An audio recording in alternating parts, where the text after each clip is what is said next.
Hi, I'm Eric Berlin, and I want to welcome you to this channel. I wanted to take some time to give you some of my thoughts for, especially for those of you who are starting beginner trumpet players, some things that I've found helpful, and maybe you can get them off on the right foot and ease some of their problems later on, getting them started right. So the first thing I wanted to do is just talk about what happens when we play the trumpet, just so you have a little understanding of what's going on. And I usually ask the question, do you have to blow into the trumpet to make a sound?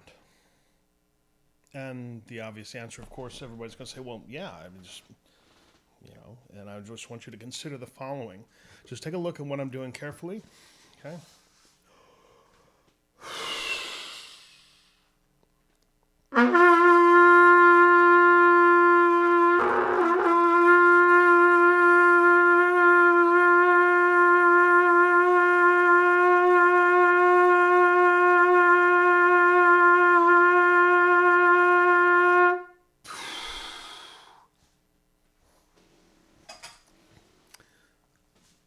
So, if you looked carefully, you saw me take a big breath, blow all the air out, and then begin to play, and then blow more air out. So what you have to understand from that is that, no, you don't have to blow through the trumpet to make a sound. I was actually inhaling. So if anybody wants to tell you that Eric Berlin sucks at the trumpet, you can say yes.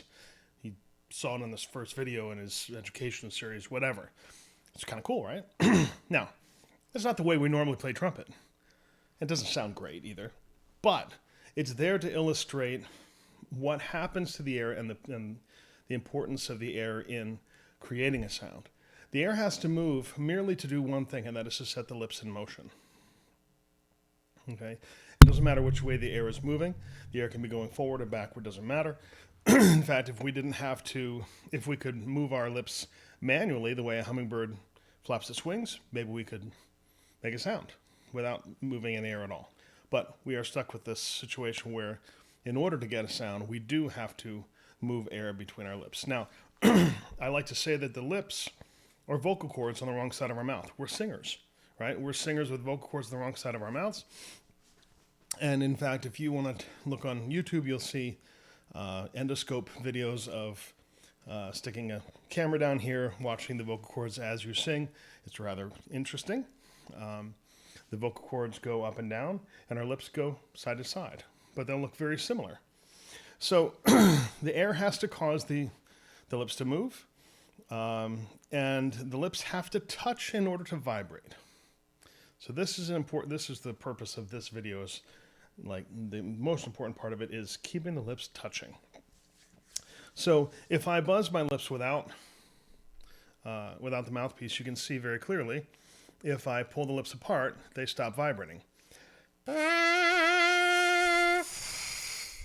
Right? And if I pull the top one apart, there it stops as well.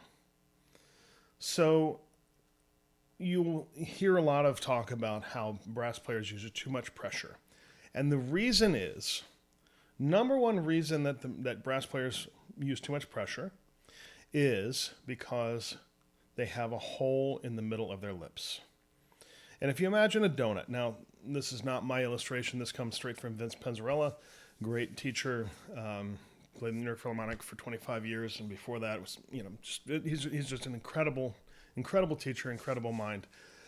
And he gave me this visual, which I think is very important. He said, take a donut, your favorite donut, right? Put it on a piece of glass, a glass plate, right? Between two glass plates, you have a big hole in the middle, and you squish it. Now what happens to the hole is the hole disappears, right? And that's what happens when we use pressure. And so when you're starting out your very first brass students, we start them in the low register, and in the low register we can get away with a whole lot of different things that are just outright wrong, and still get those first three notes for hot cross buns, so we can play the opening concert for the families, so they go, yay, that's my boy. So,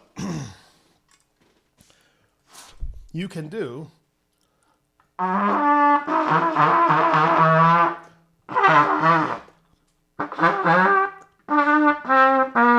as I had it. Okay, you can do it like that. You can even do this. And all of those are terrible ways to play the trumpet. And they're not going to allow me to play anything above where I was.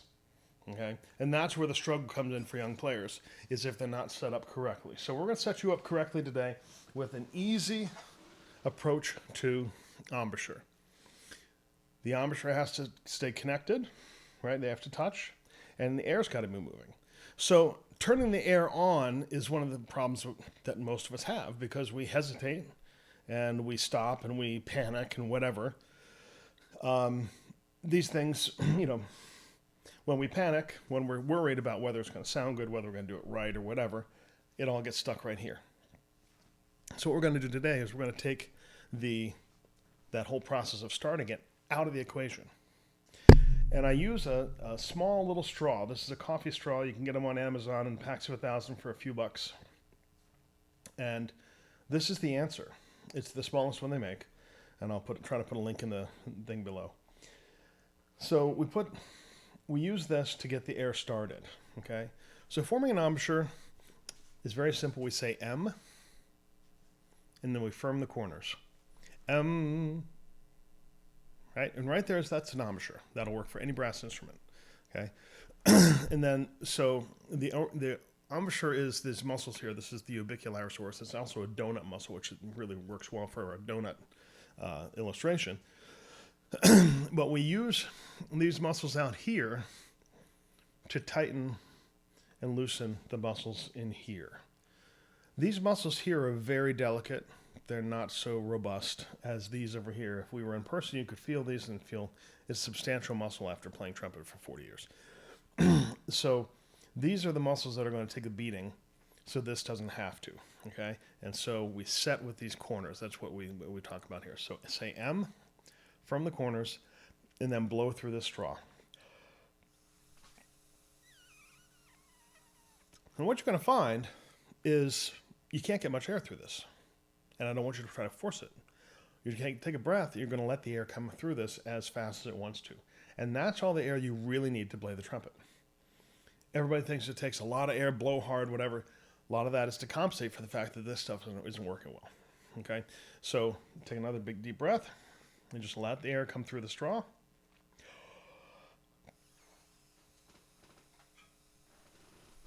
And what we're going to do now is we're going to put the mouthpiece on it. Okay?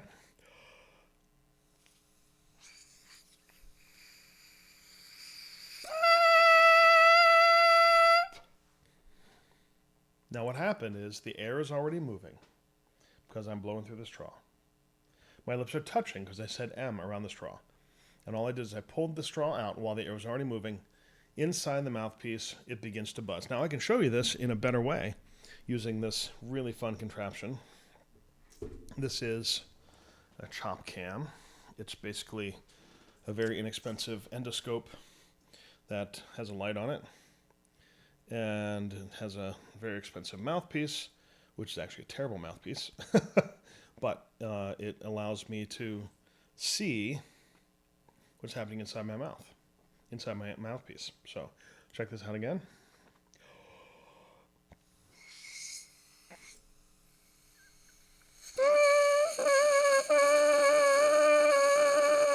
Like I said, it's a terrible mouthpiece, but it's because it's got this big hole in the bottom of it. But you get the idea. One more time.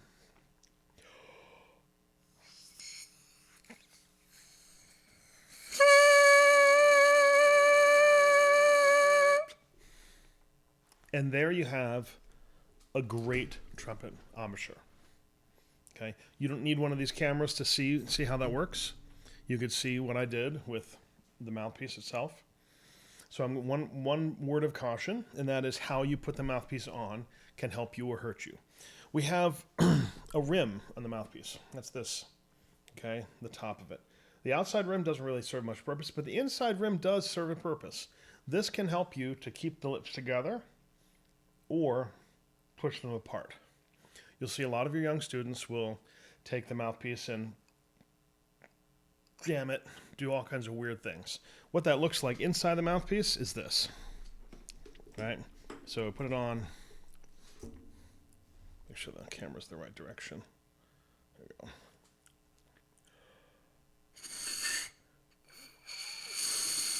Right? Big hole. Or they'll set in the bottom lip. Right? Those are problems. But when we put it on this, the way I'm going to tell you to, from the top down, we use the inside rim to pull the top lip towards the bottom lip.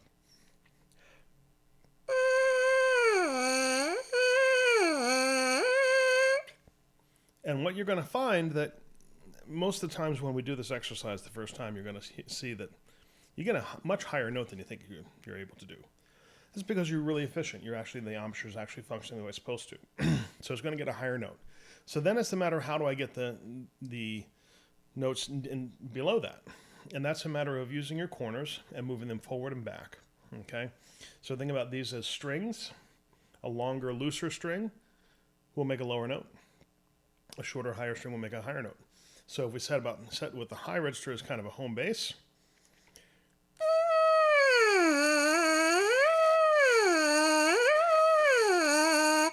and you'll see with the slower vibrations, the lower notes, it looks like it's actually a bigger hole, but it's actually just you're seeing much more for the slower vibration. They're still touching, okay?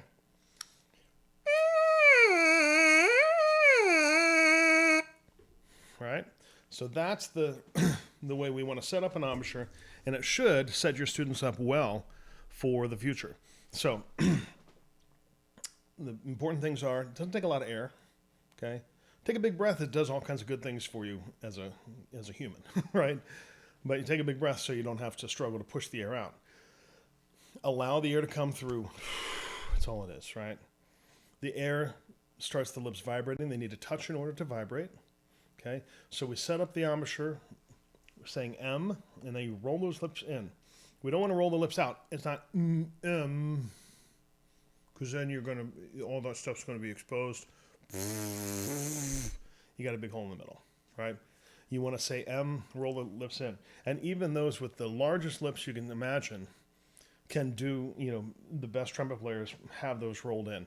I was actually watching some great Miles Davis footage from the 50s and 60s, and man, it's so rolled together. Anyway, so we want to roll it in and put that straw in there, put the mouthpiece on the straw, pull the straw out while the air is still moving, and then we're done. Then we have a basic embouchure. So hopefully this will help you get people set up. And I guess that's it. So if you have any questions, let me know, and we'll talk to you soon. Thank you.